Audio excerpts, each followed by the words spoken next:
ராஜராஜ சோழனையும் ராஜேந்திர சோழனை பற்றியும் நாம் பாட புத்தகத்தில் படிச்சிருப்போம். ஆனால் அவங்க ரெண்டு பேருமே இந்த காலத்திலையும் வாழ்ந்துக்கிட்டு இருக்காங்க அப்படின்னு ஒருத்தர் பேசியிருக்காரு. யார் அவரு?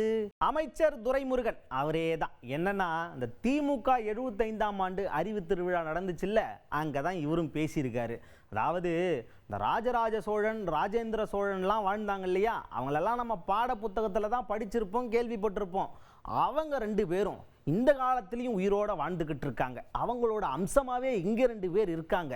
அவங்க யாருன்னா, நம்மளோட முதல்வர் ஸ்டாலின் அவர்கள், துணை முதல்வர் உதயநிதி ஸ்டாலின் அவர்கள். இவங்க ரெண்டு பேரும் தான். நீங்கள் வேணால் குறித்து வச்சுக்கோங்க.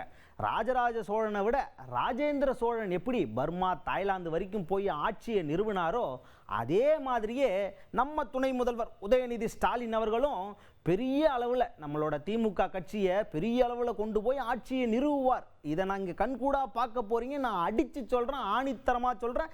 இது என்னோட அரசியல் கணக்கு அப்படின்னு புள்ளி விவரத்தோட டேட்டாவெல்லாம் வச்சு பேசியிருக்காரு அமைச்சர் துரைமுருகன் அவர்கள். தளபதியை நான் இன்னும் உதயநிதி சொல்லுவேன். ராஜராஜ சோழன் ராஜேந்திர சோழன், ராஜராஜருக்கு பிறகு ராஜேந்திர சோழன். ராஜராஜன் மன்னனாக இருக்கிற பொழுது அந்த பணியை ராஜேந்திர சோழன் ஏற்றுக்கொண்டான். ஆனால் ராஜராஜருக்கு காந்தாலூர் சாலை வரையிலே சாலை ஆட்சி இருந்தது.